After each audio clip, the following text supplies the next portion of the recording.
7 hari setelah suamiku meninggal, aku diusir paksa oleh ibu mertuaku sendiri. Saat mereka tertawa terbahak-bahak karena aku hanya mewarisi sebuah rumah tua reyot di kampung, sementara mereka mendapatkan rumah mewah dan perusahaan, mereka tidak tahu satu hal, bahwa itu adalah awal dari kehancuran mereka dan awal dari kebangkitanku. Sebelum ceritanya dimulai, silakan tulis di kolom komentar dari daerah mana saja teman-teman yang menonton cerita ini. Bagi Anda ini hanya beberapa detik, tapi bagi kami di channel Hikmah Kehidupan, ini sangat berarti agar channel ini bisa semakin berkembang dan bisa mempersembahkan cerita yang lebih menarik lagi. 7 hari telah berlalu sejak Rido, suamiku, dimakamkan. Namun, udara di rumah mewah ini masih terasa berat. Bukan karena duka, melainkan karena penantian yang menyesakkan. Aku, Salsa, duduk di sofa beludru yang terasa dingin. Hijab hitam sederhana yang kukenakan seolah menyatu dengan bayangan di ruangan besar itu. Di seberangku, duduk Ibu Lilis, ibu mertuaku, dan Sylvie, adik iparku. Berbeda denganku, pakaian mereka serba hitam mahal, namun mata mereka tidak menunjukkan kesedihan. Yang ada hanya kilatan tidak sabar. Mereka sudah menunggu hari ini, hari pembacaan surat wasiat. Aku masih mencoba memahami kenyataan bahwa Rido telah tiada. Penyakit yang menggerogotinya dalam 6 bulan terakhir berjalan begitu cepat. Rido menjadi lebih pendiam, lebih sering mengunci diri di ruang kerjanya. Aku mengira itu adalah caranya berdamai dengan takdir. Aku tidak pernah menyangka ada hal lain yang ia sembunyikan. Cinta Rido padaku selalu terasa tulus, meski harus berbenturan dengan kebencian Ibu Lilis dan Sylvie yang tidak pernah disembunyikan.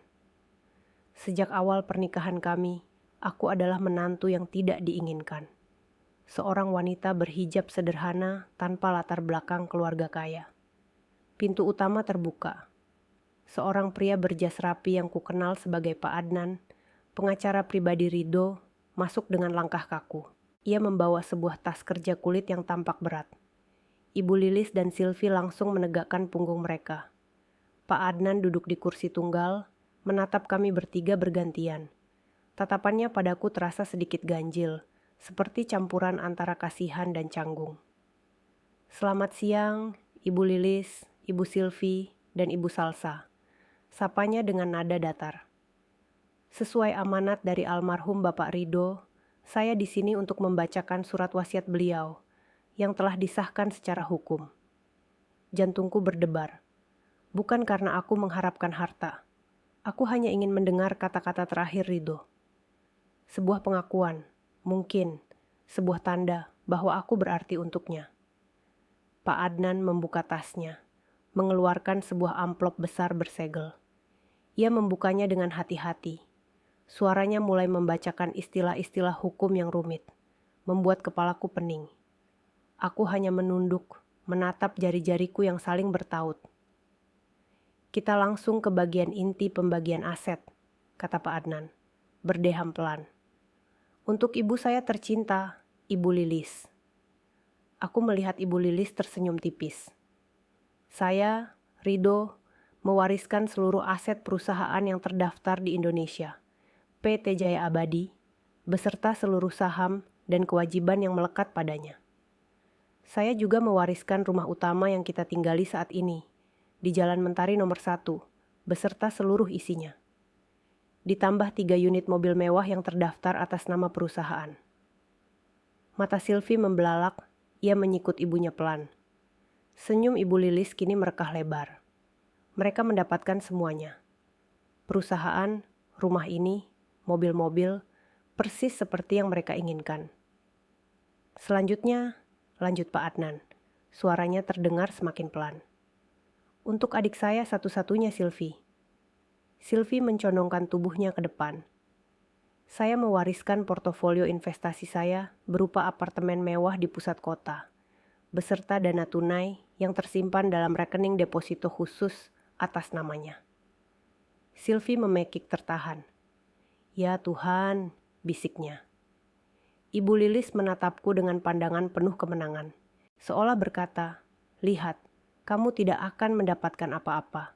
Aku merasakan pipiku memanas. Aku tidak peduli dengan semua itu. Tapi di mana namaku? Apakah Ridho benar-benar melupakanku?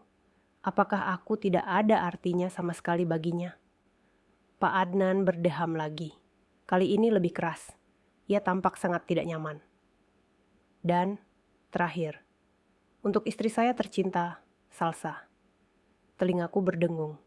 Istri tercinta. Kata-kata itu terasa seperti tamparan.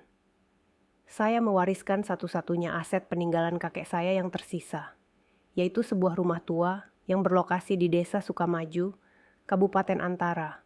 Alamat lengkap terlampir. Hening. Ruangan itu begitu hening. Aku bisa mendengar detak jantungku sendiri yang terasa sakit.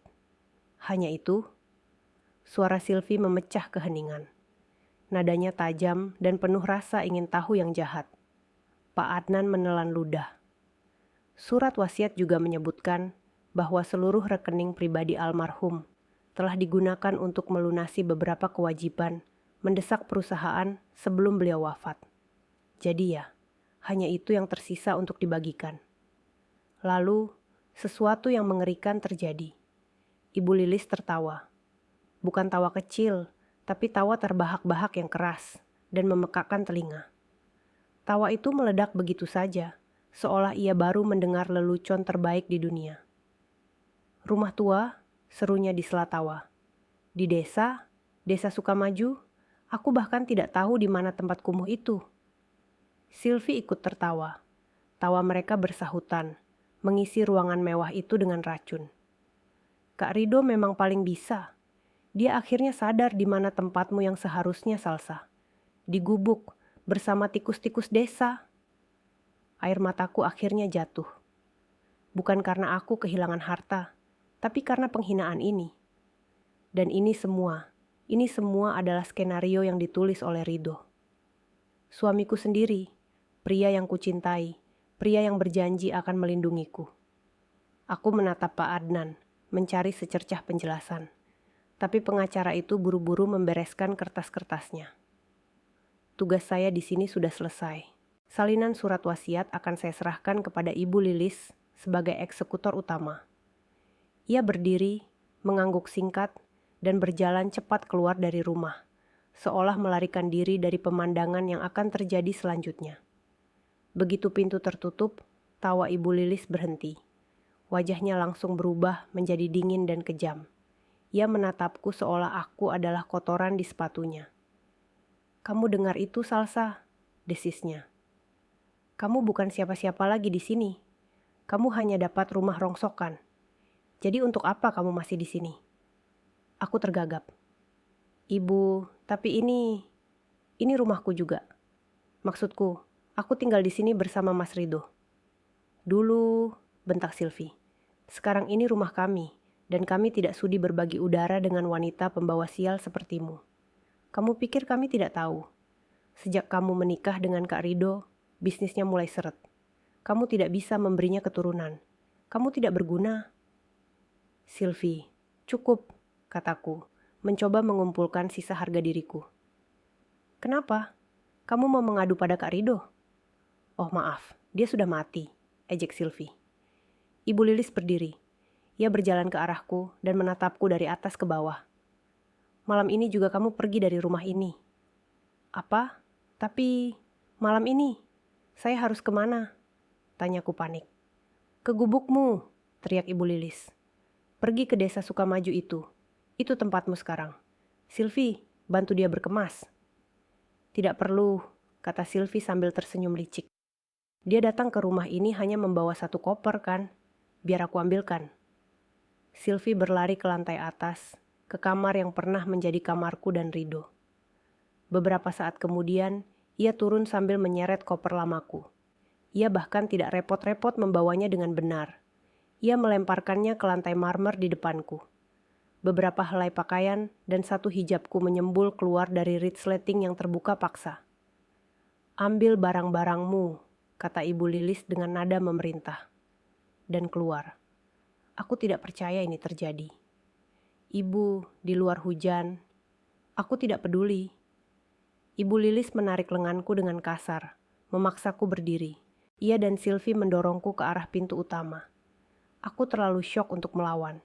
Tubuhku lemas. Mereka membuka pintu. Udara malam yang dingin dan basah langsung menerpa wajahku.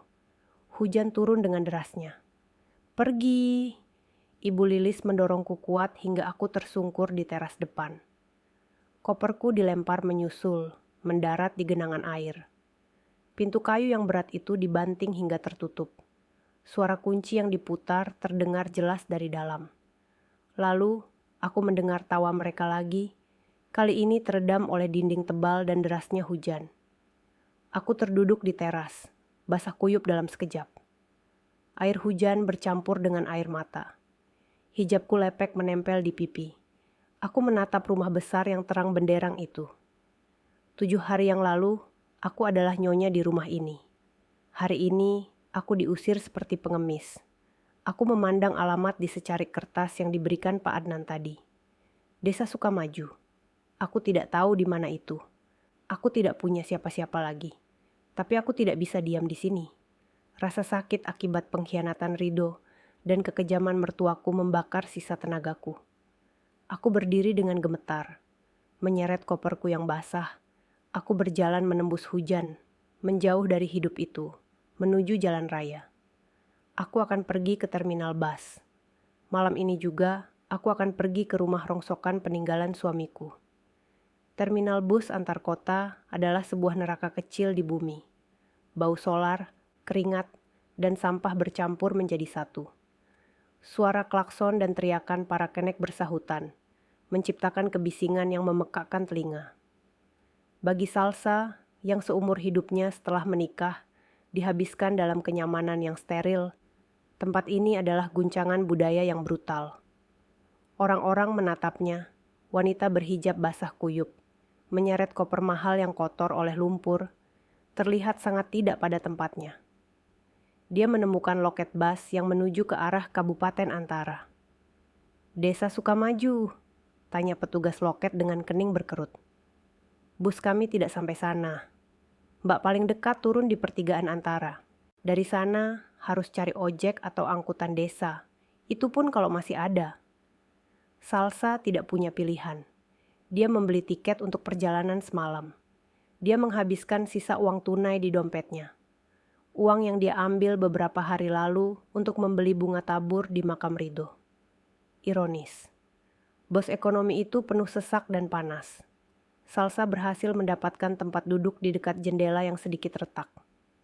Dia meletakkan kopernya yang berat di kakinya, memeluknya erat-erat seolah itu adalah satu-satunya harta yang tersisa.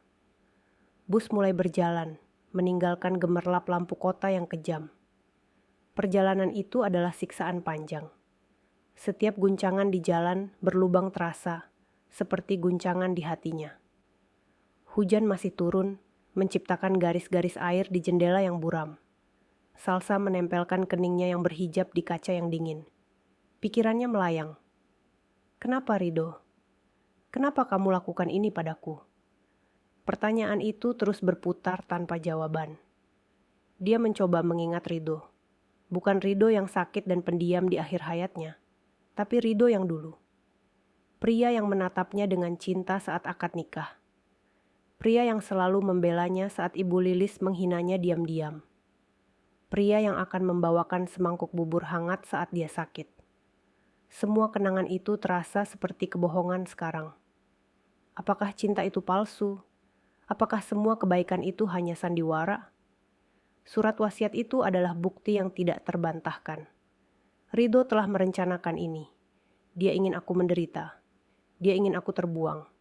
Air matanya mengalir lagi, tapi kali ini dalam diam. Dia tidak ingin menarik perhatian penumpang lain. Dia menahan isak tangisnya hingga dadanya terasa sesak. Tiba-tiba, sebuah kenangan melintas. Sekitar 6 bulan lalu, saat penyakit Rido baru didiagnosis, tapi mereka masih menyembunyikannya. Mereka duduk di taman belakang rumah. Rido tampak murung sambil memandangi kolam ikan. "Salsa," katanya pelan, suaranya serak. "Jika suatu hari aku melakukan sesuatu yang menyakitimu, sesuatu yang tidak masuk akal bagimu, Berjanjilah satu hal. Salsa menoleh, menggenggam tangannya yang mulai kurus. Apa, Mas? Apapun yang terjadi, percaya padaku, katanya menatap lurus ke matanya. Aku mungkin harus membuat pilihan sulit, tapi aku melakukan semuanya untuk melindungimu. Selalu ingat itu. Saat itu, Salsa mengira Rido berbicara tentang pengobatannya.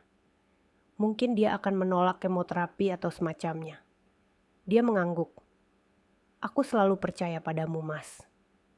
Mengingat itu sekarang terasa seperti lelucon pahit. Melindungiku.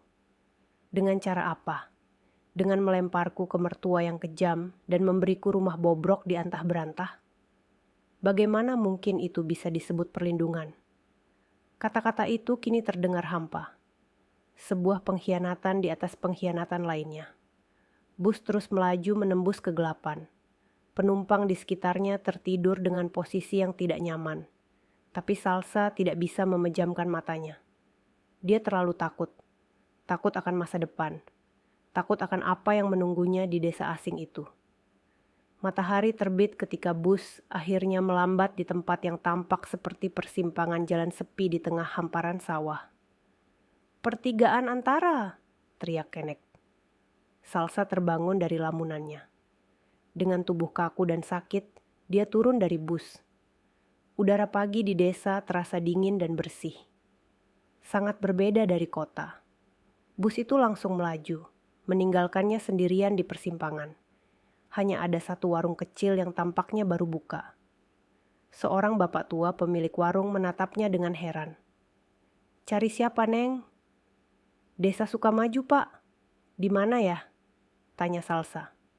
Suaranya nyaris tak terdengar. Bapak itu menunjuk ke jalan setapak yang sempit dan berlumpur. "Oh, jalan itu. Lurus saja, sekitar 3 kilometer. Tapi jalannya jelek, Neng. Tidak ada ojek yang mau ke sana kalau habis hujan begini." 3 kilometer.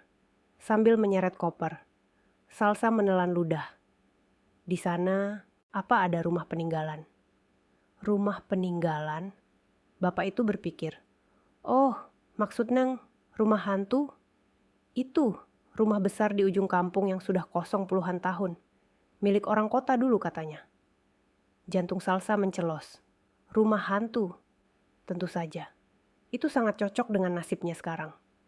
Dia mengucapkan terima kasih, lalu mulai berjalan. Perjuangan itu nyata. Roda kopernya tidak berguna di jalan berlumpur. Dia harus mengangkatnya, lalu berjalan beberapa langkah, menurunkannya lagi untuk istirahat. Hijabnya yang mulai mengering kini kotor oleh percikan lumpur. Pakaiannya lengket di badan. Setelah lebih dari 1 jam berjalan, melewati sawah dan kebun singkong, dia akhirnya melihat gerbang desa. Sukamaju.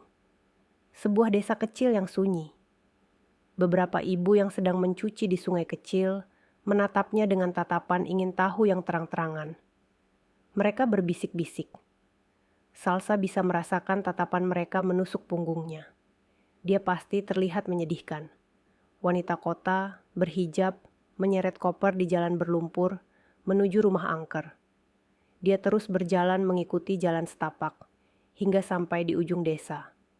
Di sana, di balik rimbunnya pohon-pohon besar, berdirilah rumah itu.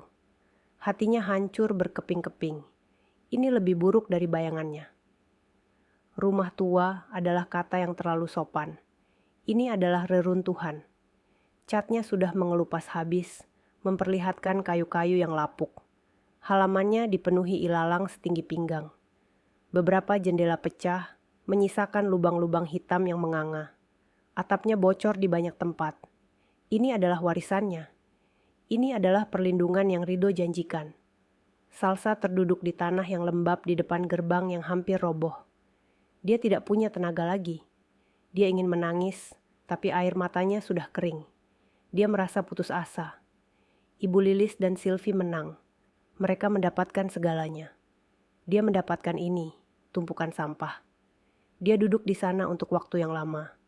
Membiarkan nyamuk menggigitinya. Membiarkan keputusasaan merayapinya. Mungkin lebih baik dia mati saja di sini. Saat dia menunduk, matanya menangkap sesuatu di antara ilalang dekat teras. Sesuatu yang berwarna putih. Bunga. Bunga liar. Dia bangkit perlahan. Di dalam sebuah pot terakota yang sudah pecah sebagian, tumbuh serumpun tanaman melati. Tanaman itu tampak terawat, kontras dengan kekacauan di sekitarnya. Daunnya hijau segar, dan beberapa kuncup bunga menebarkan aroma wangi yang samar. Aroma melati. Aroma yang sama dengan lilin aromaterapi yang diberikan Rido padanya 6 bulan lalu. Tiba-tiba, sebuah lelucon konyol yang pernah dilontarkan Rido terngiang di telinganya. Suatu malam, mereka menonton film tentang pasangan yang kehilangan segalanya. Rido tertawa dan berkata, "Kalau suatu hari kita bangkrut dan harus tinggal di gubuk, jangan khawatir. Kunci rumah rahasia kita akan kutaruh di tempat paling aman, di bawah pot melati." Salsa menertawakannya saat itu candaan yang konyol. Tapi sekarang, jantungnya mulai berdebar kencang, sangat kencang. Itu tidak mungkin. Itu hanya kebetulan. Tapi tangannya bergerak sendiri. Dengan gemetar, dia menyingkirkan ilalang. Dia meraih pot terakota yang berat itu. Dia mendorongnya sedikit. Di bawah pot itu, di celah ubin teras yang pecah, tergeletak sesuatu. Sesuatu yang dingin dan terbuat dari logam. Tangan Salsa gemetar hebat saat dia mengambilnya. Itu adalah sebuah kunci. Kunci kuningan yang besar, tua, dan sedikit berkarat. Dia menatap kunci di telapak tangannya, lalu menatap pintu kayu besar di depannya. Pintu itu tampak terkunci rapat. Rasa putus asanya menguap, digantikan oleh gelombang kebingungan yang luar biasa. Ini bukan kecerobohan. Ini bukan kelalaian. Pot melati itu. Kunci ini. Candaan Rido. Ini semua disengaja. Dengan langkah ragu, Salsa naik ke teras. Dia memasukkan kunci itu ke lubang kunci yang berkarat. Kunci itu pas. Dengan seluruh sisa tenaganya, dia memutar kunci itu. Terdengar bunyi klik yang keras, diikuti oleh suara derit yang memilukan. Pintu kayu berat itu bergeser, terbuka sedikit. Salsa mendorong pintu itu. Udara pengap dan bau debu tebal langsung menerpanya. Bagian dalam rumah itu gelap gulita. Tapi di antara bau debu dan kayu lapuk itu, Salsa mencium aroma lain. Aroma yang sangat samar, tapi dia kenal. Aroma kertas tua dan tembakau pipa. Aroma yang sama persis dengan ruang kerja pribadi Rido di rumah mewah mereka. Salsa berdiri di ambang pintu, membeku. Ini bukan sekadar rumah tua. Ini adalah pesan. Dan dia tidak tahu apakah dia siap untuk mendengarnya. Salsa mendorong pintu itu lebih lebar. Udara pengap yang terperangkap di dalam rumah terasa berat di paru-parunya. Bau debu, kayu lapuk, dan kotoran kelelawar bercampur dengan aroma samar tembakau pipa dan kertas tua. Aroma Rido. Jantungnya berdebar sangat kencang hingga terasa sakit. Dia menyeret kopernya yang basah, melintasi ambang pintu, dan masuk ke dalam kegelapan. Dia menyalakan senter dari ponselnya yang baterainya tinggal sedikit. Cahaya itu menyorot sebuah ruangan depan yang luas, namun menyedihkan. Perabotannya ditutupi kain putih yang sudah berdebu tebal. Sarang laba-laba menggantung di setiap sudut. Lantai kayunya berderit di bawah setiap langkahnya. Jelas sekali rumah ini sudah lama, sangat lama, tidak ditinggali. Ini memang rumah hantu. Persis seperti kata bapak pemilik warung tadi. Dia berjalan melewati ruang tamu, menuju koridor yang lebih gelap. Aroma Rido semakin kuat, menuntunnya ke sebuah pintu di ujung lorong. Dia mendorongnya. Ini pasti ruang kerja yang dimaksud. Ruangan ini berbeda. Jika bagian rumah lainnya adalah kuburan perabotan, ruangan ini hidup. Meskipun debu tipis juga menyelimutinya, tempat ini jelas telah digunakan baru-baru ini. Ada meja kayu jati yang kokoh, kursi kerja kulit yang besar, dan rak buku yang menjulang tinggi. Di atas meja, ada tempat pipa rokok yang kosong, sumber dari aroma yang familiar itu. Disinilah Rido menghabiskan waktunya, di rumah bobrok di tengah desa antah berantah ini. Kenapa? Apa yang dia lakukan di sini? Mata Salsa, yang dibantu oleh cahaya ponsel, menyapu dinding. Dan di sana, di dinding di seberang meja, tergantung sesuatu yang sangat tidak pada tempatnya. Di antara dinding yang catnya mengelupas dan suasana pedesaan yang kental, tergantung sebuah lukisan modern dalam bingkai hitam yang mahal.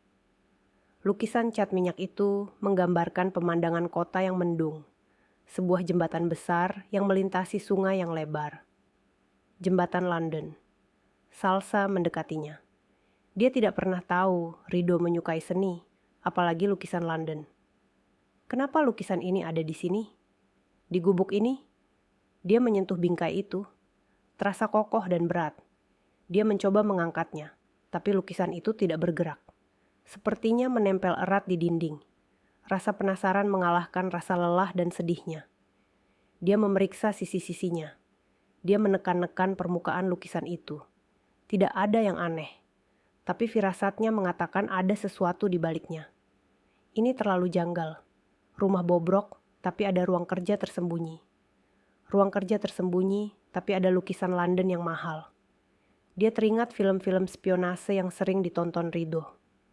Dengan ragu, dia mencoba menggeser lukisan itu ke kiri. Tidak bergerak. Ke kanan. Juga tidak bergerak. Dia mencoba menarik bagian bawahnya. Terdengar bunyi klik pelan. Lukisan itu terayun ke depan seperti sebuah pintu kecil, memperlihatkan sebuah kotak logam kelabu yang tertanam di dalam dinding. Sebuah brankas. Bukan brankas tua berkarat, tapi brankas digital modern dengan papan tombol angka. Salsa mundur selangkah. Napasnya tercekat. Ini tidak mungkin. Ini adalah sebuah rencana. Sebuah rencana yang sangat rumit. Penghinaan Ibu Lilis dan Sylvie. Surat wasiat yang menyakitkan. Kunci di bawah pot melati. Dan sekarang, brankas di balik lukisan. Semuanya terhubung. Dia menatap papan tombol itu. Sandinya. Apa sandinya? Dia harus cepat. Baterai ponselnya sudah berkedip merah. Dia mencoba tanggal lahir Rido. Beb. Salah. Dia mencoba tanggal lahirnya sendiri. Beb. Salah. Dia mencoba tanggal mereka pertama kali bertemu. Beb. Salah. Dia mulai panik. Apalagi? Tanggal berapa? Dia menatap lukisan jembatan London itu. Tidak ada petunjuk. Dia mencoba berpikir seperti Rido. Pria itu, walau romantis, adalah orang yang logis dan sentimental dengan caranya sendiri. Lalu dia teringat. Tanggal pernikahan mereka. Tentu saja. Itu adalah hari di mana hidup mereka secara resmi dimulai. Jari-jarinya yang gemetar menekan 6 digit angka itu. Tanggal 6, bulan 11, tahun 2019. Terdengar bunyi bip yang panjang dan merdu, diikuti dengan suara klik mekanis yang memuaskan. Lampu kecil di brankas berubah menjadi hijau. Pintu brankas yang tebal itu terbuka sedikit. Salsa menahan napas. Dia membukanya lebar-lebar. Cahaya redup dari ponselnya menari di bagian dalam brankas. Isinya kosong, hampir kosong. Jantungnya yang tadi berdebar kencang, kini serasa jatuh ke perut. Tidak ada tumpukan uang. Tidak ada batang emas. Tidak ada sertifikat rumah mewah lain. Tidak ada surat yang menjelaskan semuanya. Di dalamnya hanya ada 3 benda. Yang pertama, sebotol air mineral ukuran sedang. Yang kedua, sebungkus biskuit gandum. Dan yang ketiga, sebuah amplop coklat kecil yang sudah lecek dan kotor. Rasa kecewa melandanya begitu hebat hingga kakinya lemas. Hanya ini? Air dan biskuit? Apakah Rido pikir dia akan kelaparan di sini? Dia meraih amplop lecek itu. Amplop itu sangat tipis. Dia merobeknya dengan tidak sabar. Isinya bukan surat, bukan cek. Itu adalah selembar kertas yang dicetak rapi. Kertas tebal dengan logo maskapai penerbangan internasional ternama. Itu adalah sebuah tiket. Salsa membacanya, lalu membacanya lagi. Tidak percaya dengan apa yang dilihatnya. Itu adalah tiket pesawat first class. Satu arah. Dari Jakarta menuju London, Inggris. Nama penumpang, Nyonya Salsa. Jadwal keberangkatan. Besok pagi, pukul 7:30. Salsa terduduk di lantai berdebu. Ponselnya akhirnya mati, membuat ruangan itu gelap total. Dia duduk dalam kegelapan, memegang tiket itu di tangannya. Besok pagi, Rido tidak hanya tahu dia akan diusir. Dia tahu kapan dia akan diusir. Dia mengatur waktu pembacaan surat wasiat dengan sempurna. Dia memastikan Salsa tidak punya pilihan lain selain datang ke rumah ini. Dia memastikan Salsa menemukan kunci ini. Dan dia memastikan Salsa menemukan tiket ini tepat waktu. Ini bukan hukuman. Ini bukan pengkhianatan. Ini adalah sebuah pelarian yang diatur dengan presisi seorang ahli strategi. Rasa sakit di hatinya tergantikan oleh gelombang kebingungan yang dahsyat. Suaminya, Rido, bukanlah pria sederhana yang dia kira. Dia adalah pria dengan rahasia yang sangat dalam. Dan rahasia itu sekarang ada di London. Malam itu adalah malam terpanjang dalam hidup Salsa. Dia tidak tidur. Dia duduk di kursi kerja Rido yang berdebu, di dalam kegelapan total, memeluk lututnya. Rumah itu berderit dan mengerang di tiup angin malam. Suara tokek dan serangga malam terdengar riuh dari luar. Beberapa kali dia mendengar suara sesuatu berlari di loteng. Tikus, mungkin. Dalam keadaan normal, dia akan lari ketakutan. Tapi sekarang, dia terlalu syok untuk peduli. Tiket itu terasa seperti sepotong es, sekaligus sepotong bara. Dingin karena ketidakmungkinan, panas karena harapan yang samar. Pikirannya berkecamuk. Apa yang harus dia lakukan?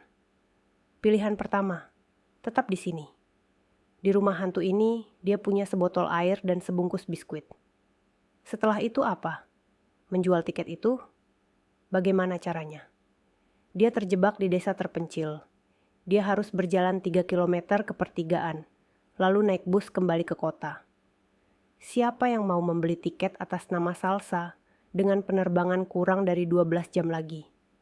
Itu mustahil. Pilihan kedua, kembali ke kota. Kemana? Dia tidak punya keluarga lagi sejak ibunya meninggal. Teman-temannya adalah teman-teman dari lingkaran sosial Rido, yang pasti sudah mendengar kabar memalukan tentang warisannya. Mereka tidak akan menolongnya. Mengemis pada Ibu Lilis dan Sylvie, bayangan tawa mereka, bayangan koper yang dilempar ke genangan air, sudah cukup untuk membuat perutnya mual.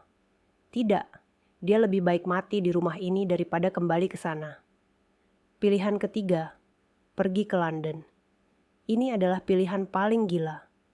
Dia tidak punya uang sepeser pun. Dia tidak punya pakaian ganti, selain yang ada di koper basahnya. Dia tidak bisa berbahasa Inggris dengan lancar. Dia tidak kenal siapa-siapa di sana. Dia akan tiba di salah satu kota termahal di dunia sebagai seorang gelandangan berhijab. Tapi Rido sudah mengatur semuanya. Air dan biskuit itu bukan hanya bekal. Itu adalah pesan. Kamu akan lapar setelah perjalananmu. Makanlah ini sebelum berangkat besok. Tiket first class. Kenapa first class? Supaya dia bisa beristirahat di perjalanan. Supaya dia diperlakukan dengan baik.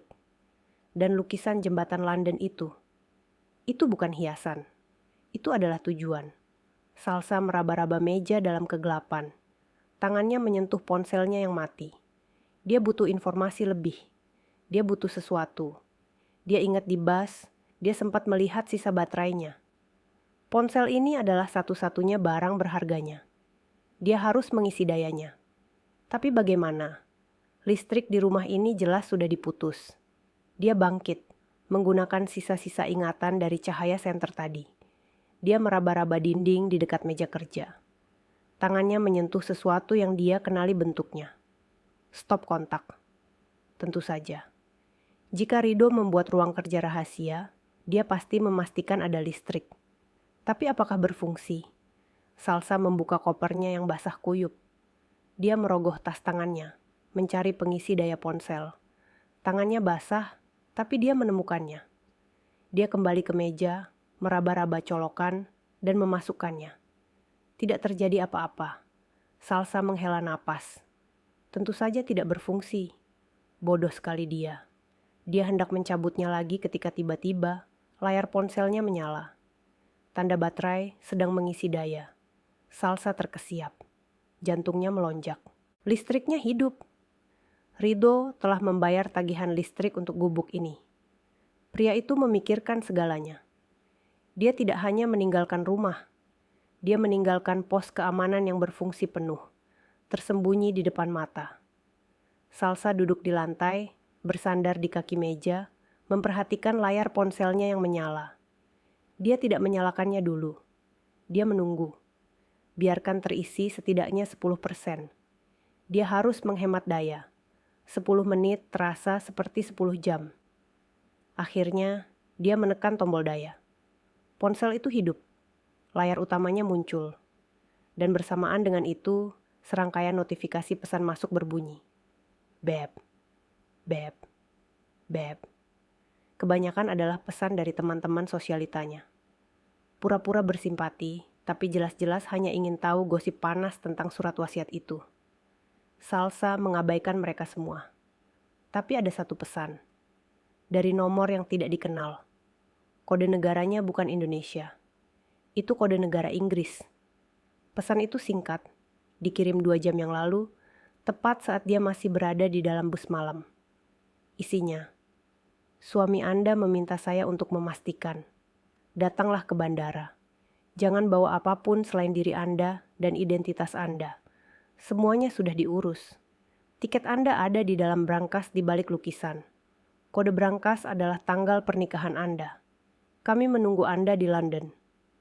Salsa membaca pesan itu 5 kali. Jari-jarinya gemetar begitu hebat hingga ponselnya hampir jatuh. Kami menunggu Anda. Ada kata kami. Bukan hanya dia, ada seseorang di London yang menunggunya. Seseorang yang tahu tentang brankas itu. Seseorang yang tahu kodenya. Seseorang yang bekerja untuk Ridho. Semua keraguan sirna dalam sekejap. Ini bukan lagi pilihan. Ini adalah perintah. Ini adalah jalan takdir yang telah ditulis oleh suaminya. Dia teringat kembali kata-kata Ridho. Apapun yang terjadi, percaya padaku. Aku melakukan semuanya untuk melindungimu. Dia sekarang mengerti. Ridho tidak melindunginya dari Ibu Lilis dan Sylvie. Dia melindunginya dengan menggunakan keserakahan Ibu Lilis dan Sylvie. Dia tahu mereka akan mengusir Salsa. Dia tahu mereka akan melakukannya malam itu juga. Dia menggunakan kekejaman mereka sebagai pelatuk untuk meluncurkan rencana pelariannya. Salsa berdiri. Tubuhnya tidak lagi terasa lelah. Adrenalin membanjirinya. Dia melihat keluar jendela. Langit di timur sudah mulai memerah. Subuh akan segera tiba. Dia tidak punya banyak waktu. Penerbangannya jam 7.30 pagi. Perjalanan dari sini ke bandara di kota akan memakan waktu setidaknya 3 jam. Dia harus berangkat sekarang. Dia menyambar botol air dan biskuit. Dia memasukkannya ke dalam tas tangannya. Dia mengambil KTP, paspor lamanya. Dia bersyukur dia menyimpannya, dan tiket itu. Hanya itu. Pesan itu bilang, jangan bawa apapun.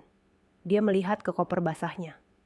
Pakaian-pakaian itu, hijab-hijabnya, semua kenangan tentang kehidupannya yang lama. Dia menutup resletingnya dan meninggalkannya begitu saja di tengah ruang kerja. Dia akan pergi persis seperti yang diminta, hanya dengan dirinya sendiri. Dia berjalan keluar dari rumah tua itu, tidak lagi merasa takut. Dia menutup pintu, tapi tidak menguncinya. Dia berjalan cepat melintasi halaman yang penuh ilalang, menuju jalan setapak berlumpur. Di gerbang desa, dia berhenti sejenak. Dia mengambil secarik kertas dari sakunya. Alamat rumah tua yang diberikan Pak Adnan. Dengan korek api yang dia temukan di meja kerja Ridho, dia membakar kertas itu. Dia melihatnya menjadi abu, terbang tertiup angin pagi. Tidak ada jalan untuk kembali. Dia tidak tahu apa yang menunggunya di London. Dia tidak tahu siapa kami yang mengirim pesan itu. Dia tidak tahu rahasia apa yang Ridho sembunyikan. Tapi satu hal yang dia tahu pasti. Dia bukan lagi korban yang menangis di pinggir jalan. Dia adalah Salsa. Dan dia sedang dalam perjalanan untuk mengambil kembali takdirnya. Dia mulai berlari kecil menuju pertigaan jalan raya. Perjalanan kembali ke kota adalah kebalikan dari perjalanannya semalam. Jika semalam dia bergerak dalam selubung duka dan keputusasaan, pagi ini dia bergerak didorong oleh adrenalin yang membara dan kebingungan yang akut. Salsa berhasil mendapatkan ojek dari pertigaan jalan raya. Dia tidak peduli tatapan asik tukang ojek saat wanita berhijab kotor ini memintanya mengebut ke terminal bus terdekat. Dia membayar pria itu dengan sisa uang terakhir dari dompetnya, menyisakan hanya beberapa lembar ribuan yang tidak akan cukup bahkan untuk membeli air minum. Dia menaiki bus pertama menuju kota, tidak peduli bus itu penuh sesak. Dia berdiri di dekat pintu, berpegangan erat, mengabaikan bau keringat dan tatapan curiga penumpang lain. Pikirannya hanya terfokus pada jam. Dia harus tiba di bandara sebelum pukul 6.30. Bus merangkak dalam kemacetan pagi. Jantung Salsa serasa mau copot. Dia terus-menerus melihat jam di ponselnya yang dayanya dia hemat. Pukul 6. Pukul 6:15. Akhirnya, bus tiba di terminal kota. Dia melompat turun bahkan sebelum bus berhenti sempurna dan berlari ke pangkalan ojek di luar. "Bandara, cepat-cepat. Pak, saya bisa ketinggalan pesawat." Teriaknya panik. Dia tidak punya uang untuk membayarnya. Dia hanya bisa berjanji. "Pak, tolong saya. Dompet saya hilang, tapi saya harus naik pesawat ini. Nanti di sana, saya tidak tahu. Tolong, Pak." Mungkin karena melihat kepanikan murni di matanya, atau mungkin karena iba melihat keadaannya yang menyedihkan, tukang ojek itu mengangguk. "Naik, kita coba kejar." Pria itu membelah jalanan kota yang padat seperti orang gila. Salsa memejamkan mata dan berdoa. Dia tiba di gerbang keberangkatan bandara pukul 7 pagi, 30 menit sebelum panggilan terakhir. Dia berterima kasih pada tukang ojek itu, berjanji akan mencari cara membayarnya suatu hari nanti. Dia berlari masuk ke dalam terminal yang megah. Tempat ini sangat kontras dengan penampilannya. Hijabnya kotor oleh lumpur kering. Pakaiannya lepek dan bau. Wajahnya pucat dan kuyu. Orang-orang menatapnya, memberi jalan dengan pandangan jijik dan heran. Dia mengabaikan mereka semua. Dia menemukan konter check-in maskapai yang tertera di tiketnya. Antrean penumpang first class kosong. Tentu saja. Salsa melangkah maju. Petugas wanita yang cantik dan wangi itu tersenyum. Namun senyumnya sedikit membeku saat melihat penampilan Salsa. "Ya ibu, ada yang bisa saya bantu?" tanyanya. Suaranya sopan, namun matanya menilainya dari atas ke bawah. Saya mau check-in," kata Salsa. Suaranya gemetar. Dia menyodorkan paspor lamanya yang sedikit lecek dan tiket yang tercetak di kertas biasa. Petugas itu mengambilnya. Dia menatap tiket, lalu menatap Salsa, lalu menatap tiket itu lagi. Keningnya berkerut. Dia mulai mengetik di komputernya. Salsa menahan napas. Ini adalah momen penentuan. Jika tiket ini palsu, jika namanya tidak ada, habislah dia. Dia akan ditangkap satpam karena dianggap penipu. Wajah petugas itu berubah dari curiga menjadi bingung. "Atas nama Salsa Ridho?" "Ya, itu saya," kata Salsa cepat. "Penerbangan ke London, pukul 7.30, first class." Petugas itu menatapnya lagi. "Baik, apakah ibu membawa bagasi?" "Tidak, hanya ini," kata Salsa, menunjuk tas tangannya yang kecil. Kecurigaan petugas itu kembali. Penumpang first class. Perjalanan internasional satu arah, tanpa bagasi. Dan penampilan seperti ini. Ini adalah 100 tanda bahaya bagi petugas imigrasi. Petugas itu mengangkat telepon. "Mohon tunggu sebentar, Ibu." Dia berbicara pelan ke telepon.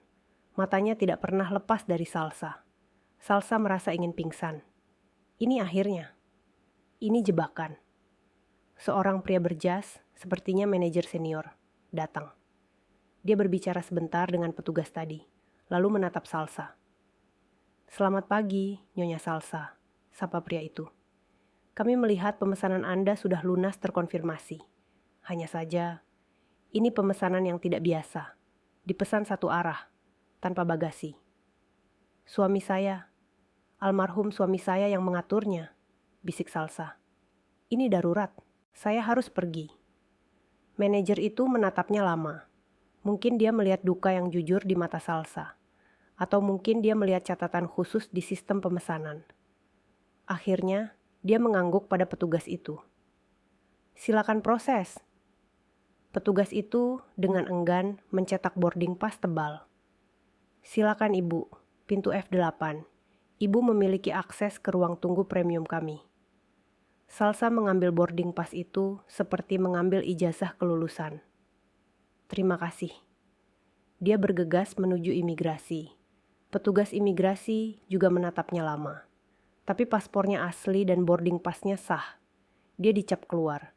Dia berhasil. Dia menemukan ruang tunggu premium. Dia masuk dengan ragu. Tempat itu mewah, sunyi, penuh dengan pebisnis yang membaca koran dan minum kopi. Mereka semua menatapnya saat dia masuk. Salsa merasa seperti kuman di atas piring porselen yang bersih. Dia tidak peduli.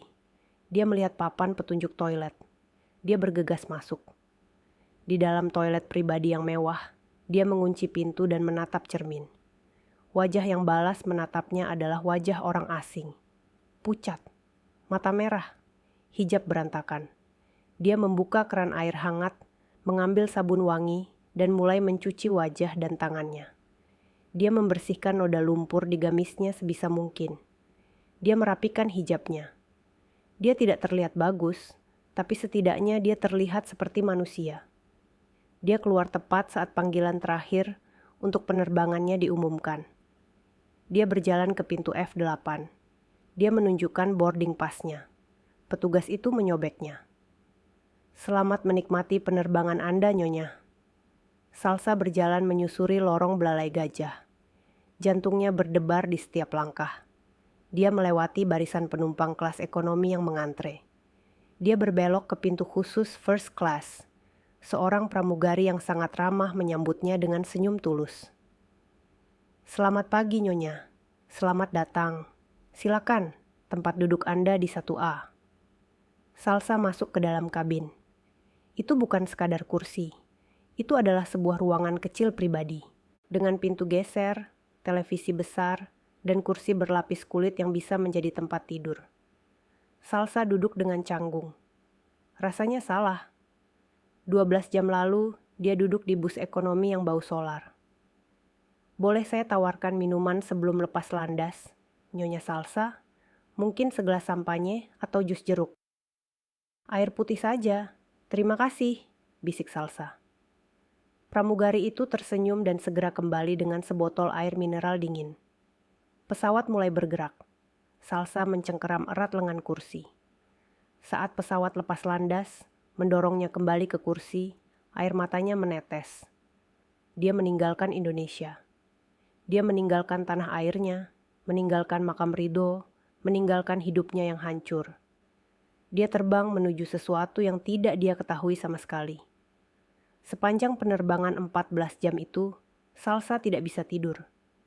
Dia terlalu tegang, terlalu cemas. Pramugari menawarinya makanan-makanan mahal yang namanya tidak bisa dia ucapkan. Dia hanya makan sedikit roti dan buah. Sisa waktunya dihabiskan untuk menatap awan di luar jendela. Pikirannya berpacu. Dia memutar ulang setiap kejadian. Tawa Ibu Lilis dan Sylvie itu terasa begitu jauh sekarang. Surat wasiat itu pasti palsu. Bukan palsu secara hukum, tapi palsu dalam niat. Itu adalah umpan. Umpan untuk mengeluarkan Salsa dari sarang ular. Tapi apa yang menantinya di London? Siapa kami yang mengirim pesan itu? Apakah ini sindikat kejahatan? Apakah Ridho terlibat utang besar dan menjualnya? Tidak. Tidak mungkin. Ridho tidak akan melakukan itu. Pesan itu berbunyi, semuanya sudah diurus. Apa yang diurus? Lalu dia teringat kata-kata Ridho. "Aku melakukan semuanya untuk melindungimu." Melindunginya dari apa? Dari Ibu Lilis dan Sylvie. Mereka memang kejam, tapi tidak sampai mengancam nyawanya. Pasti ada sesuatu yang lebih besar. Sesuatu yang Ridho sembunyikan. Sesuatu yang sangat gelap sehingga Ridho harus mengirim istrinya ke belahan dunia lain dengan cara yang sangat dramatis. Kecemasan baru mencengkeramnya. Bagaimana jika Ibu Lilis dan Sylvie hanyalah masalah kecil? Bagaimana jika masalah sebenarnya jauh lebih berbahaya? Kita akan segera mendarat di Bandara Heathrow, London. Suara Kapten Pilot terdengar dari pengeras suara. Suhu udara di London saat ini 8 derajat Celcius dengan hujan ringan. 8 derajat. Salsa menatap gamis tipisnya. Dia akan mati kedinginan. Pesawat mendarat dengan mulus. Jantung Salsa terasa seperti akan melompat keluar dari dadanya. Ini dia. Dia mengucapkan terima kasih kepada pramugari dan berjalan keluar dari pesawat. Dia mengikuti kerumunan, mengikuti papan petunjuk kedatangan atau arrivals. Bandara ini luar biasa besar. Dia merasa seperti semut. Dia melewati bagian imigrasi Inggris. Petugas itu menatap paspor dan tiket satu arahnya dengan curiga. Tapi dia melihat sesuatu di sistem dan akhirnya mengecap paspornya.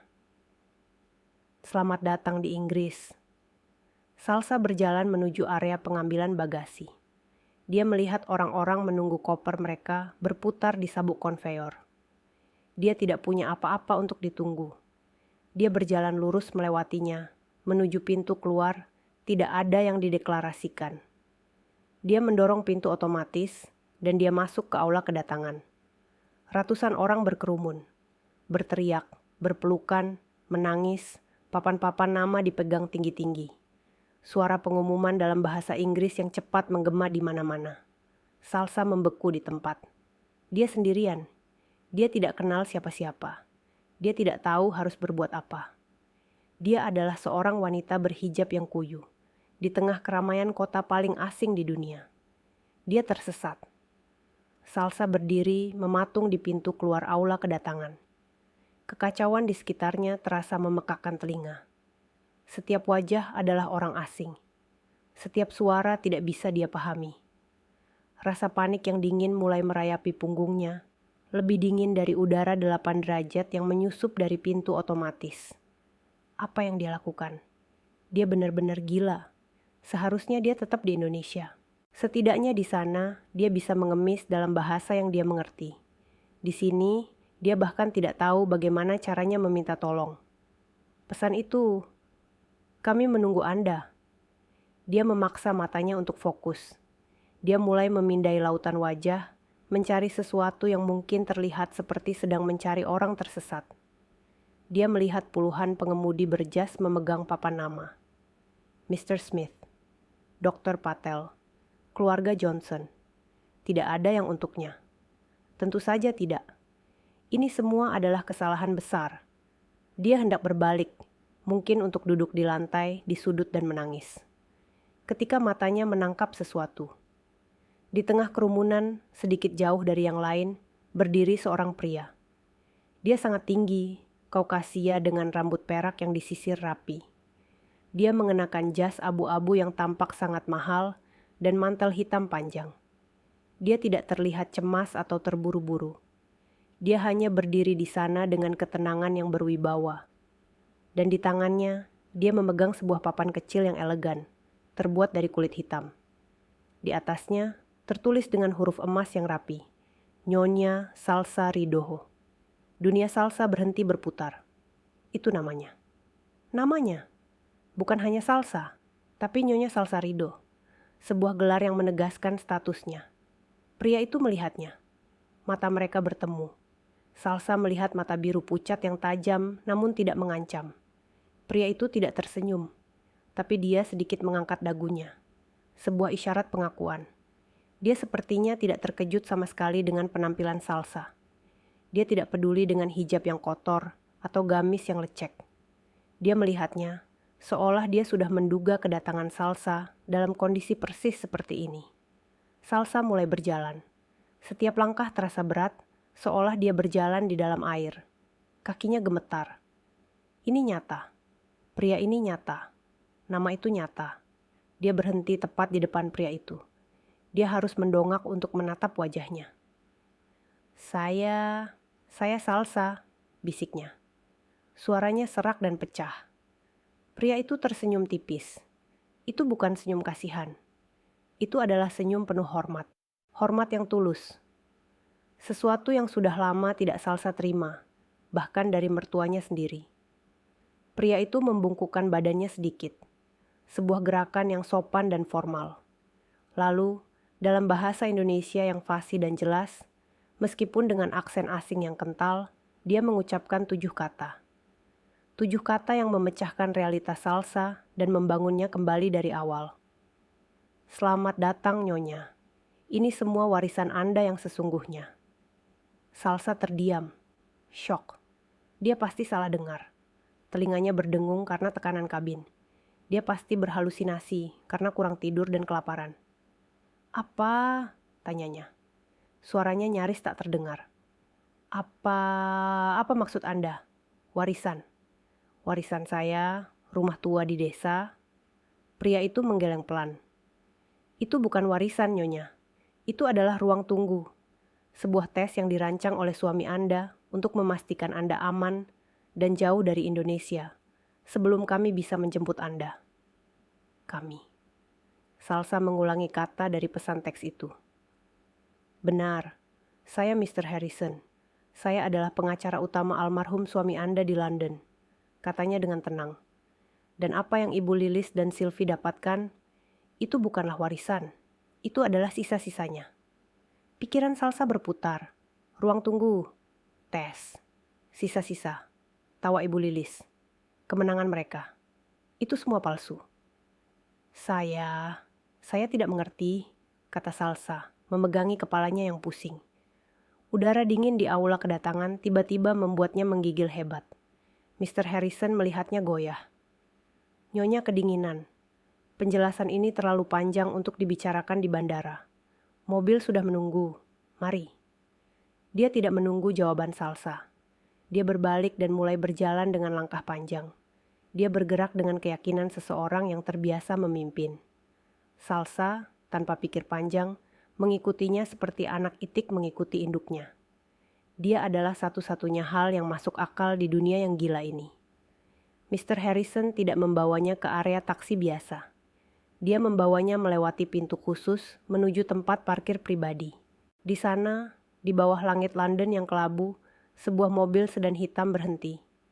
Mobil itu sangat besar, sangat hitam, dan sangat berkilau. Itu adalah sebuah Rolls Royce. Seorang pria berseragam membungkuk dan membukakan pintu belakang. Salsa berhenti. Ini terlalu berlebihan. 24 jam yang lalu, dia diusir dari rumahnya. Dia naik bus ekonomi yang kotor. Dia berjalan kaki 3 kilometer di jalan berlumpur. Dan sekarang dia dijemput oleh seorang pengacara Inggris dengan mobil Rolls Royce. Silakan, Nyonya Salsa, kata Mr. Harrison dengan lembut, melihat keraguannya. Ini semua milik Anda. Milikku? Dengan kaki gemetar, Salsa masuk ke dalam mobil. Interiornya dilapisi kulit krem yang lembut dan kayu yang hangat. Karpetnya lebih tebal dari selimut terbaik yang pernah dia miliki. Rasanya seperti masuk ke dalam kepompong yang aman dan mewah. Pintu ditutup dengan bunyi tut yang pelan dan solid, meredam semua kebisingan bandara. Tiba-tiba, di dalam sangat sunyi. Mr. Harrison duduk di kursi yang menghadapnya. Mobil itu mulai melaju tanpa suara. Salsa menatap keluar jendela. Gedung-gedung asing, mobil-mobil yang melaju di sisi jalan yang salah, tulisan-tulisan yang tidak dia mengerti. Dia benar-benar ada di London. Dia menoleh ke Mr. Harrison yang menatapnya dengan sabar. Tolong, bisik Salsa. Tolong beritahu saya apa yang terjadi. Saya pikir suami saya membenci saya. Saya pikir dia membuang saya. Mr. Harrison menghela napas panjang. Wajahnya melembut dengan simpati. Sebaliknya, Nyonya Salsa, Tuan Rido sangat mencintai Anda. Dia menghabiskan tahun terakhir hidupnya bukan untuk melawan penyakitnya, tapi untuk merencanakan ini, untuk melindungi Anda. Melindungi saya dari apa? Dari keluarganya sendiri, kata Mr. Harrison, dan dari kebenaran tentang siapa dia sebenarnya. Kebenaran. Suami Anda, kata Mr. Harrison, nadanya datar. Bukanlah sekadar pengusaha biasa dari Indonesia. Tuan Rido, selama 10 tahun terakhir, diam-diam membangun sebuah kerajaan bisnis global. Dan pusat dari kerajaan itu ada di sini, di London. Salsa menatapnya, mulutnya sedikit terbuka. Kerajaan bisnis global? Surat wasiat di Jakarta itu hanya sandiwara. Lanjut Mr. Harrison. Sebuah pengalihan isu, warisan yang sesungguhnya, perusahaan induk, properti di seluruh Eropa, rekening bank di Swiss. Semuanya ada di sini. Dan dia menyerahkan 100% kepemilikannya kepada Anda. Mobil mewah itu melaju di jalan tol, menuju jantung kota London yang berkilauan di tengah hujan. Salsa bersandar di kursi kulit yang lembut. Dia tidak menangis. Dia terlalu syok untuk menangis. Dia hanya merasakan satu hal. Suaminya, Rido, tidak mengkhianatinya. Dia telah merencanakan balas dendam termanis dan paling rumit dalam sejarah. Dan dia baru saja menyerahkan kunci kerajaan itu kepada satu-satunya orang yang dia percaya. Dirinya. Mobil Rolls-Royce itu melaju dengan keheningan yang nyaris sempurna, membelah lalu lintas kota London yang sibuk. Hujan ringan menciptakan pola-pola abstrak di jendela yang tebal. Salsa duduk di kursi kulit yang empuk, namun tubuhnya kaku. Kata-kata Mr. Harrison masih terngiang-ngiang di kepalanya. Kerajaan bisnis global, warisan yang sesungguhnya, 100% milik Anda. Saya masih tidak mengerti Mr. Harrison, kata Salsa pelan. Suaranya bergetar. PT Jaya Abadi, itu perusahaan besar di Indonesia. Mas Rido bekerja sangat keras untuk itu. Bagaimana mungkin itu sisa-sisa? Mr. Harrison menatapnya dengan tatapan yang tenang dan penuh perhitungan. Nyonya Salsa, apa yang publik Indonesia tahu tentang Tuan Rido hanyalah puncak dari gunung es. PT Jaya Abadi memang besar, tapi Tuan Rido lebih besar. Pria itu membuka tas kerjanya dan mengeluarkan sebuah tablet tipis. Dia menyalakannya dan menunjukkan sebuah diagram. Selama 10 tahun terakhir, Tuan Rido diam-diam mendiversifikasi asetnya. Setiap keuntungan dari PT Jaya Abadi tidak ia tanamkan kembali di sana. Keuntungan itu ia alirkan keluar secara legal ke sebuah perusahaan induk yang ia dirikan di sini, di London. Perusahaan ini, RS Global Holdings, adalah brankas utamanya. Salsa menatap nama itu. RS, Rido, dan Salsa. Jantungnya berdesir. Lalu PT Jaya Abadi? Tanya Salsa. Adalah cangkang, jawab Mr. Harrison tegas. 6 bulan terakhir, saat Tuan Rido tahu waktunya tidak banyak, dia mempercepat rencananya. Dia tahu karakter ibu dan adiknya. Dia tahu mereka serakah, materialistis, dan hanya peduli pada status. Mr. Harrison menggeser layar tabletnya, menunjukkan daftar aset, rumah mewah yang mereka tempati, 3 mobil sport, apartemen mewah untuk Sylvie.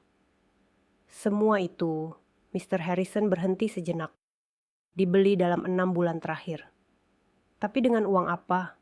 Bukan dengan uang tunai, kata Mr. Harrison. Tuan Rido membelinya menggunakan utang, pinjaman bank dalam jumlah besar. Dan apa jaminannya? Salsa mulai mengerti. PT Jaya Abadi, bisiknya. Tepat, kata Mr. Harrison.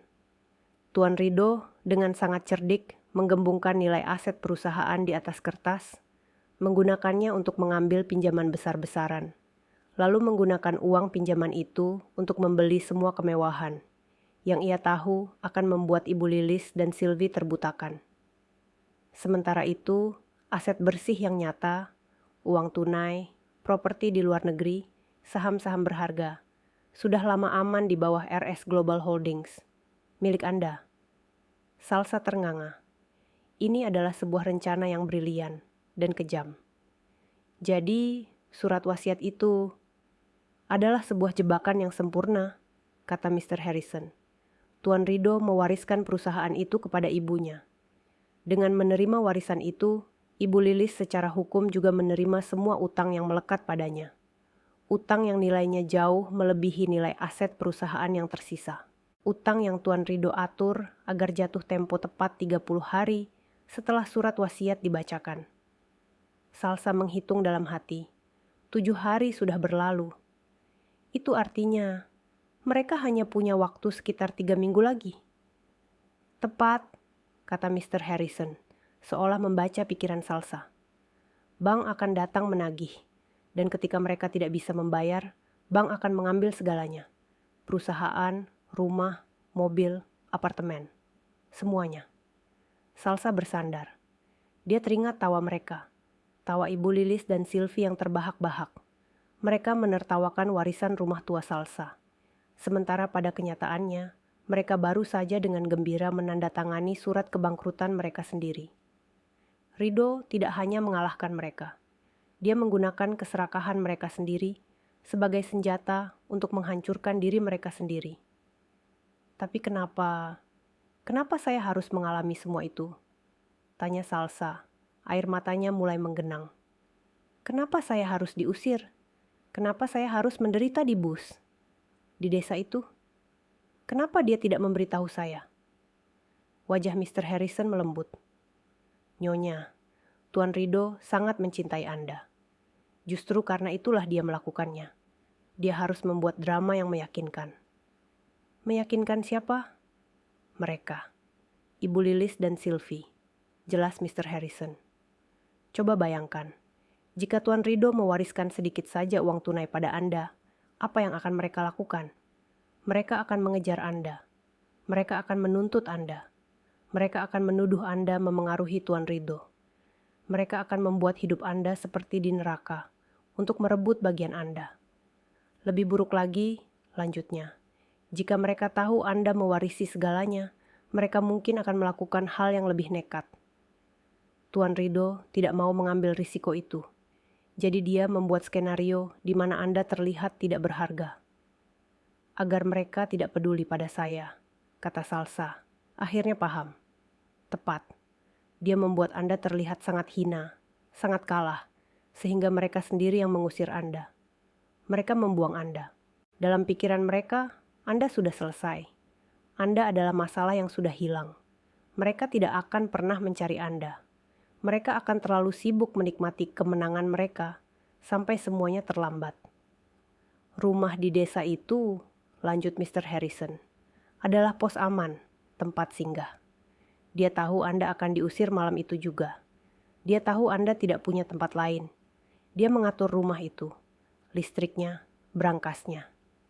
Itu adalah satu-satunya tempat yang tidak akan pernah didatangi Ibu Lilis. Dan tiket itu adalah kunci Anda untuk keluar sebelum neraka yang sesungguhnya pecah di Indonesia. Salsa teringat aroma tembakau pipa di ruang kerja itu. Itu bukan kenangan. Dia ada di sana, bisik Salsa. Selama ini, dia bolak-balik rumah itu.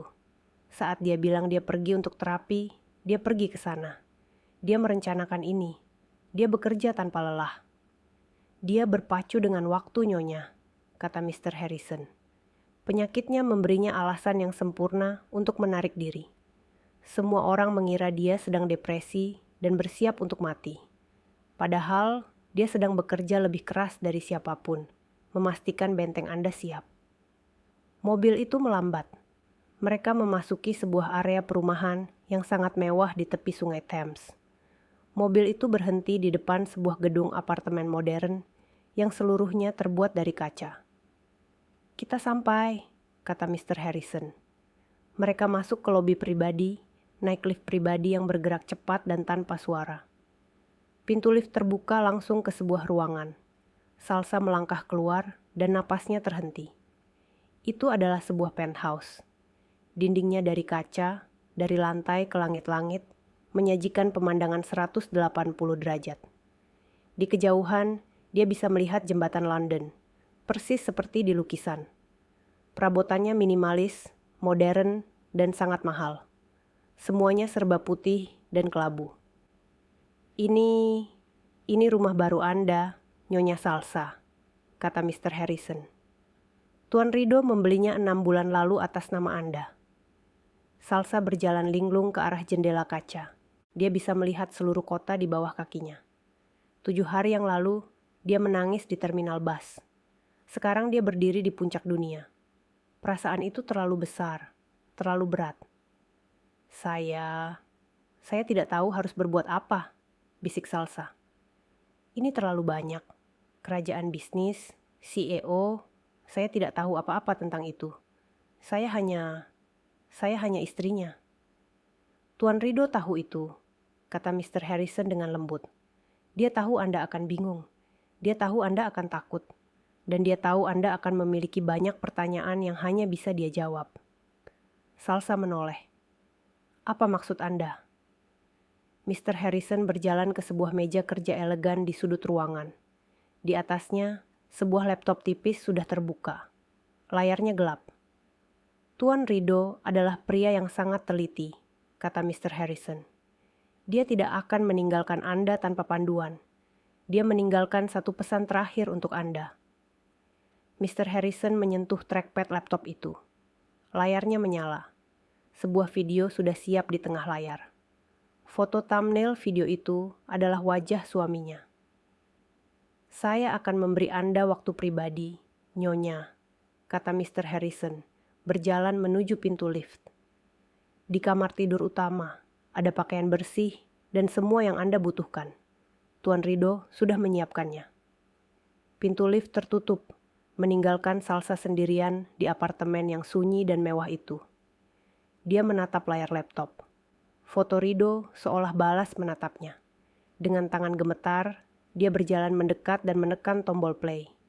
Video dimulai. Layar berkedip sejenak. Lalu wajah Rido memenuhi layar. Salsa terkesiap. Pria di video ini adalah suaminya. Tapi sekaligus bukan. Dia sangat kurus. Pipi yang dulu sering Salsa cubit, kini tirus. Matanya cekung. Namun di dalamnya ada api yang menyala terang. Dia duduk di kursi yang tidak Salsa kenali. Sepertinya di kamar hotel, bukan di rumah. Dia mengenakan kaos sederhana. Di latar belakang terdengar suara siren samar. Suara kota asing. Dia pasti merekam ini di salah satu perjalanannya ke London. Rido di layar terbatuk pelan, lalu dia tersenyum. Senyum lelah yang meremukkan hati Salsa.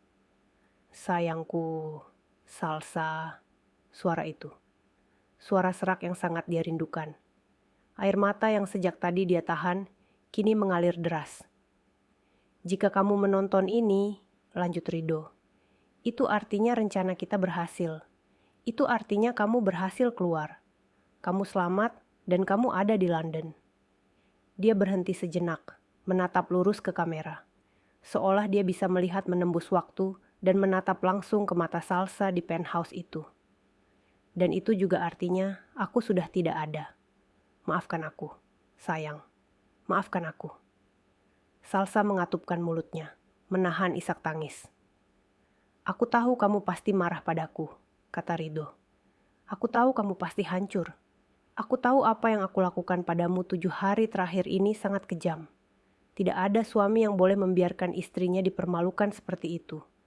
Aku melihatmu menangis di pemakaman. Aku tahu hatimu hancur. Maafkan aku, Salsa. Maafkan aku. Dia menunduk sejenak, mengumpulkan kekuatan. Tapi aku harus melakukannya. Kamu harus mengerti. Aku mengenal ibuku. Aku mengenal Sylvie. Aku sudah hidup dengan keserakahan mereka seumur hidupku. Jika aku mati dan meninggalkan semuanya untukmu secara normal, mereka tidak akan membiarkanmu hidup tenang. Mereka akan merampasnya darimu. Mereka akan menghancurkanmu. Mereka tidak akan berhenti sampai kamu tidak punya apa-apa. Aku tidak bisa membiarkan itu terjadi, katanya. Suaranya kini lebih kuat. Aku tidak bisa menyembuhkan penyakitku. Salsa, aku sudah mencoba. Tapi aku sadar, aku tidak bisa melawan takdir itu. Yang bisa aku lakukan adalah mengendalikan cara aku pergi. Aku memutuskan untuk menggunakan sisa waktuku, bukan untuk meratapi kematianku, tapi untuk memastikan kehidupanmu. Salsa kini duduk di kursi, air matanya mengalir tanpa henti. Ini adalah cinta. Cinta yang paling rumit, paling menyakitkan, sekaligus paling murni yang pernah dia rasakan. Rencana ini, lanjut Rido, adalah satu-satunya cara. Aku harus membuat mereka membencimu. Aku harus membuat mereka membuangmu. Aku harus membuat mereka percaya bahwa kamu adalah sampah yang tidak berharga.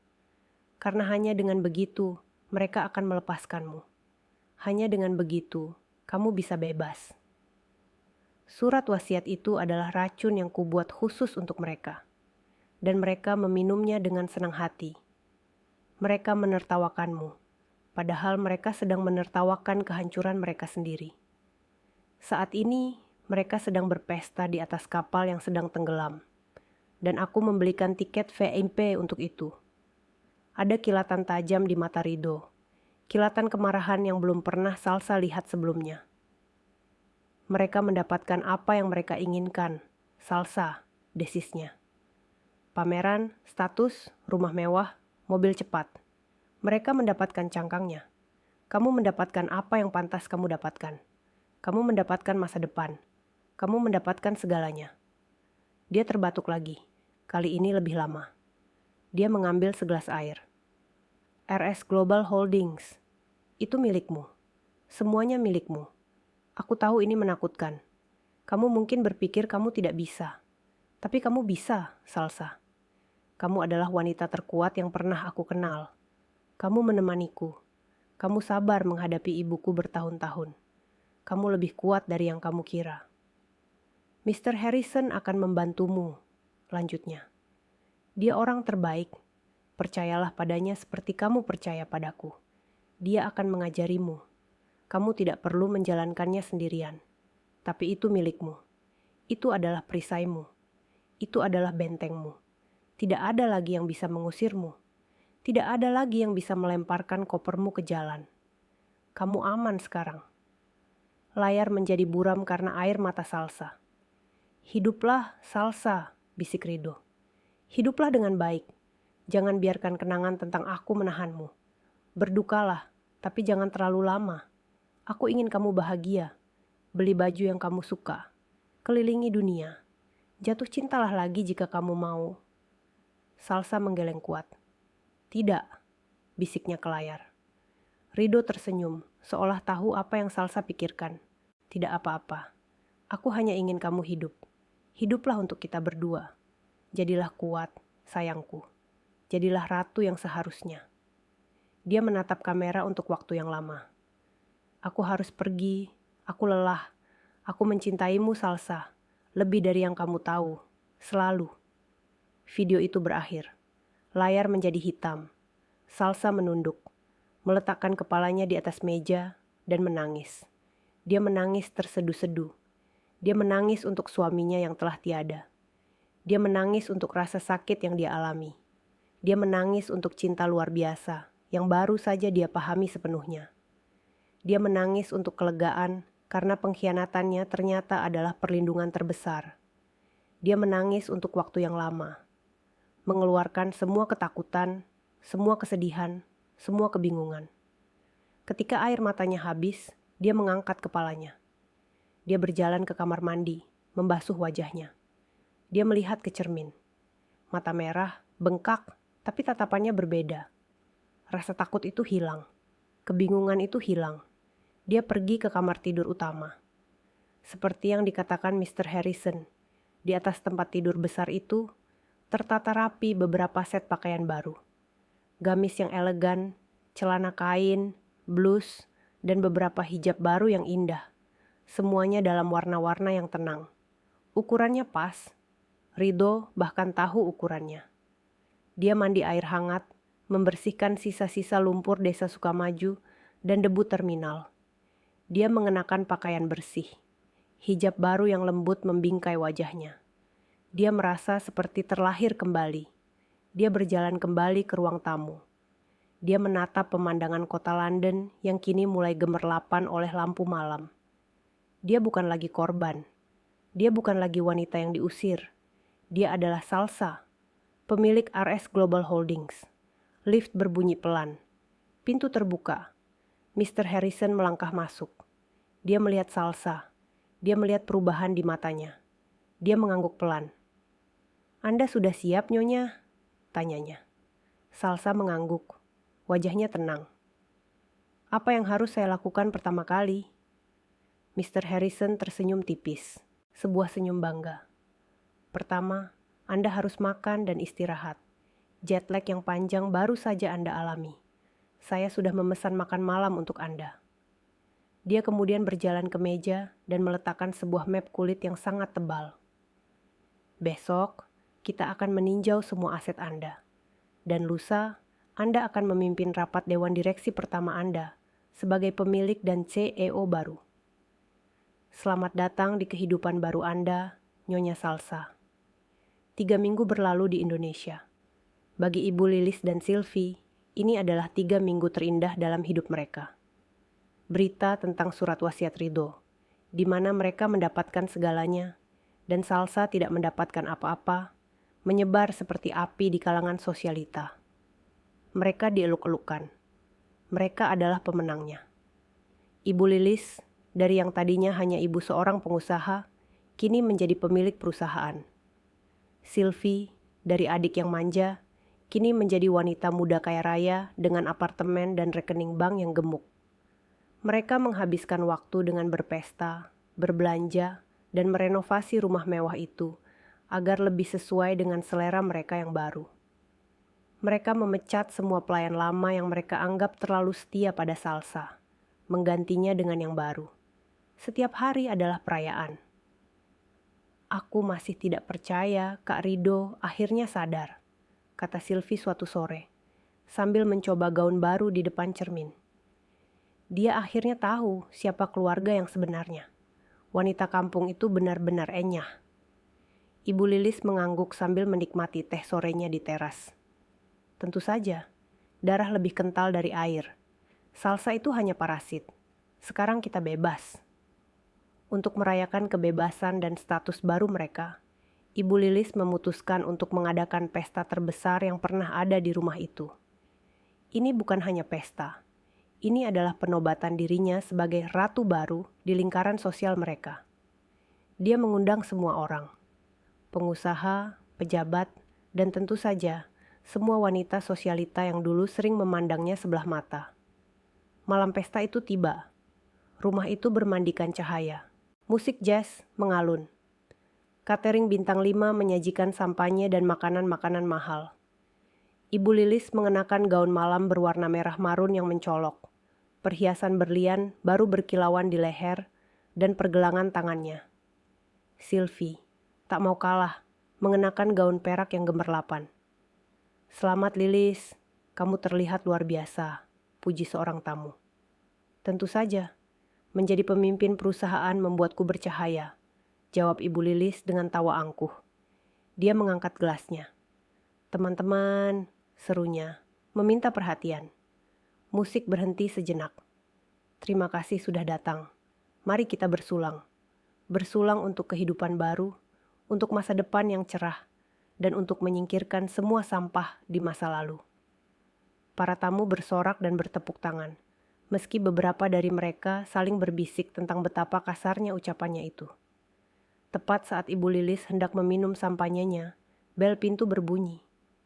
Bukan bunyi bel biasa, tapi bunyi yang ditekan berkali-kali, keras dan tidak sabar. Ibu Lilis berdecak kesal. Siapa sih yang tidak sopan itu? Satpam! Satpam berlari tergopoh-gopoh ke gerbang. Beberapa saat kemudian, gerbang itu terbuka paksa. Sekelompok orang masuk. Ada sekitar 10 orang. Mereka tidak mengenakan pakaian pesta. Mereka mengenakan jas hitam yang kaku dan wajah yang sangat serius. Mereka berjalan lurus melewati taman, menuju teras tempat pesta berlangsung. Musik berhenti total. Semua mata tertuju pada mereka. "Siapa kalian?" bentak Ibu Lilis, merasa dipermalukan. "Kalian tidak diundang." Seorang pria di barisan depan, yang paling tua dan berkacamata, melangkah maju. Dia tidak gentar ditatap ratusan tamu. "Selamat malam, nama saya Bima. Saya perwakilan dari konsorsium bank kreditur," katanya dengan suara datar dan keras. "Apakah saya berbicara dengan Ibu Lilis, pemilik baru dan penanggung jawab PT Jaya Abadi?" Jantung Ibu Lilis berdebar sedikit. "Ya, saya pemiliknya. Ada apa ini? Saya sedang mengadakan pesta." "Pesta Anda harus berakhir, Ibu," kata Pak Bima. "Kami di sini untuk memberitahukan secara resmi bahwa pinjaman besar atas nama PT Jaya Abadi telah jatuh tempo hari ini. Kami telah mengirimkan 3 kali surat peringatan yang tidak pernah Anda balas." "Pinjaman? Omong kosong apa ini?" Tawa Ibu Lilis gugup. "Perusahaan saya sehat. Kami kaya."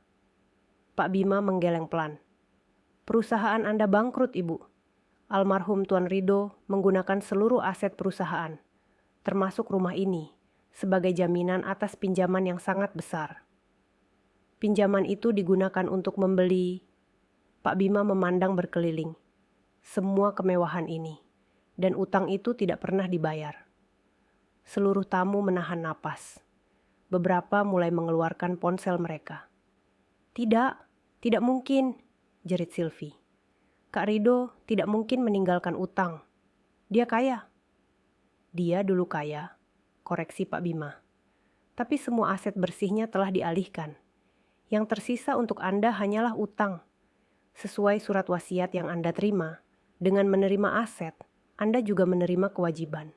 Dan kewajiban Anda saat ini bernilai 3 kali lipat dari nilai rumah dan perusahaan ini. Wajah Ibu Lilis menjadi pucat pasi. Tidak, ini bohong. Ini pasti akal-akalan Salsa. Wanita licik itu. Pak Bima tidak menggubrisnya. Dia memberi isyarat kepada orang-orang di belakangnya. Mereka adalah jurusita. Kami memiliki surat perintah penyitaan dari pengadilan. Kami akan menyita rumah ini, seluruh isinya, dan semua kendaraan yang terdaftar atas nama perusahaan. Malam ini juga. Tidak, teriak Ibu Lilis. Para jurusita mulai bergerak masuk ke dalam rumah. Mereka mengabaikan para tamu yang terkejut. Mereka mulai menempelkan stiker disita di atas lukisan, di sofa bludru, di televisi layar datar yang besar.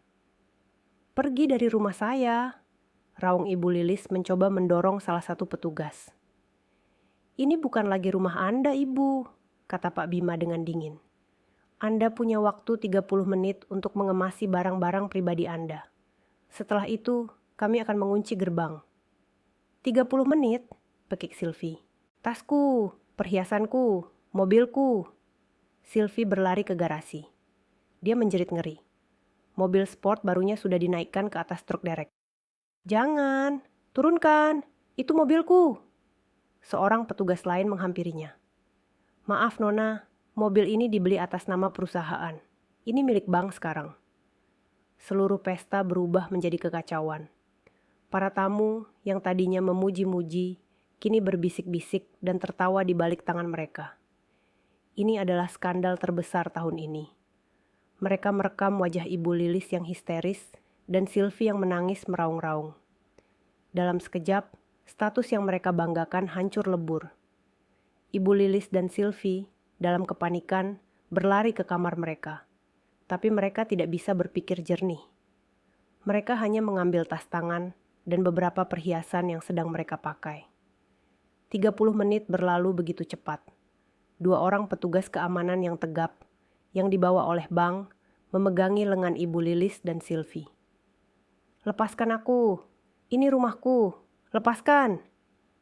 Mereka diseret. Persis seperti mereka menyeret Salsa. Mereka diseret melewati ruang tamu mereka sendiri, melintasi teras tempat mereka bersulang tadi, dan didorong keluar gerbang. Tidak, tolong, jangan lakukan ini. Ibu Lilis jatuh terduduk di aspal di luar gerbang. Gerbang besi yang tinggi itu ditutup dengan suara dentang yang keras, dan dikunci. Ibu Lilis dan Sylvie berdiri di jalanan, dalam balutan gaun pesta mereka yang mahal. Di bawah tatapan puluhan tamu mereka yang kini menonton dari balik gerbang. Ponsel-ponsel merekam dari segala arah. Lampu blitz menyala-nyala. Mereka tidak punya apa-apa. Rekening mereka dibekukan. Rumah mereka disita. Mobil mereka diambil. Mereka dipermalukan di depan seluruh dunia mereka. Malam itu, 7 hari setelah Salsa diusir di tengah hujan, Ibu Lilis dan Sylvie kini berdiri di jalan, tanpa tujuan, dengan hanya pakaian di badan mereka. Karma telah datang. Bukan dengan amarah, tapi dengan ketelitian hukum yang dingin. Persis seperti yang telah direncanakan Rido. 6 bulan kemudian, pemandangan berganti. Jauh dari kemewahan London, di sebuah sudut kota Jakarta yang padat dan panas. Sebuah rumah petak sempit dengan dinding yang catnya mengelupas. Di dalamnya, perabotannya sangat sedikit dan sudah tua. Ibu Lilis dan Sylvie duduk berhadapan di meja makan plastik kecil. Mereka terlihat sangat berbeda. Rambut mereka tidak lagi tertata. Pakaian mereka kusam. Wajah mereka yang dulu terawat, kini kuyu dan penuh garis kelelahan. "Gara-gara kamu," desis Ibu Lilis, menunjuk Sylvie dengan garpu.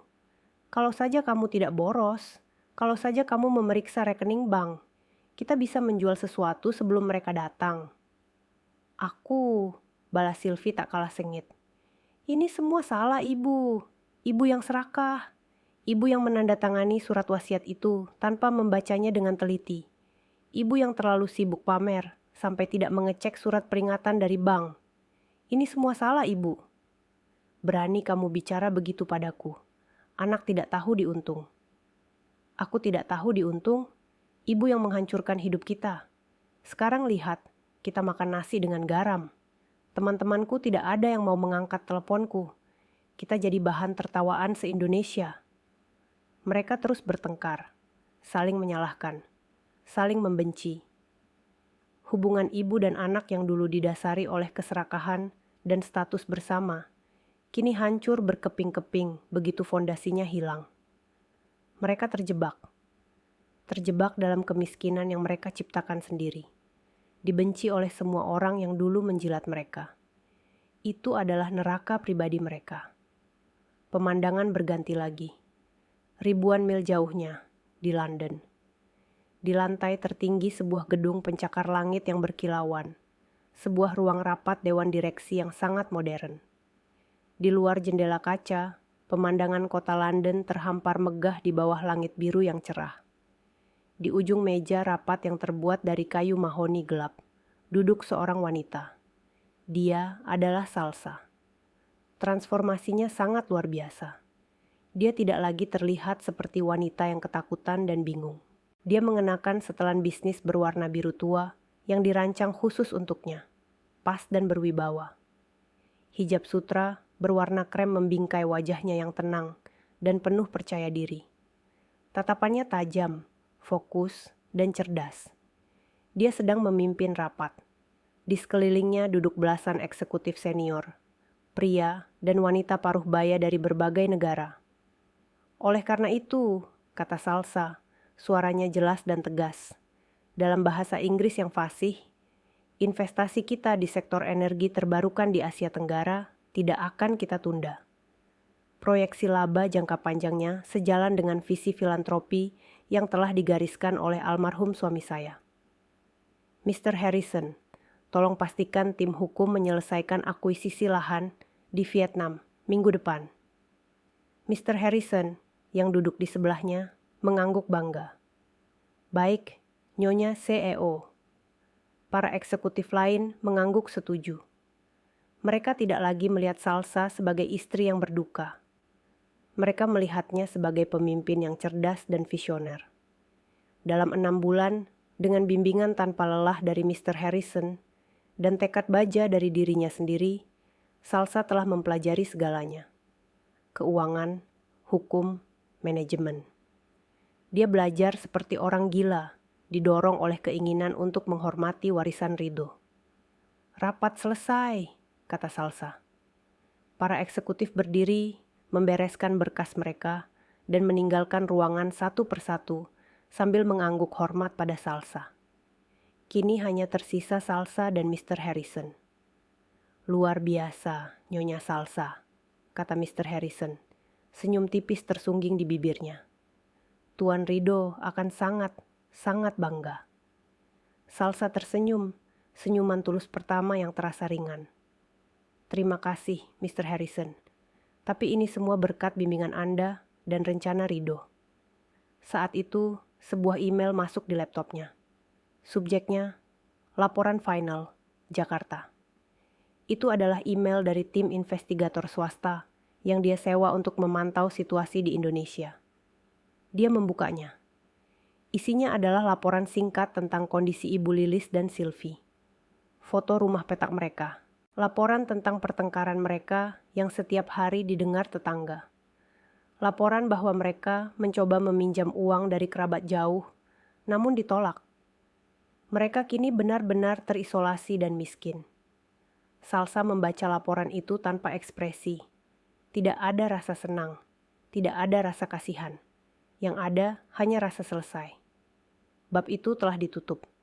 Mr. Harrison melihatnya membaca. Kabar dari rumah? Salsa mengangguk. Dia menutup laptopnya. Mereka mendapatkan apa yang mereka pilih, katanya pelan. Dia berdiri dan berjalan ke jendela kaca raksasa, menatap cakrawala London yang sibuk.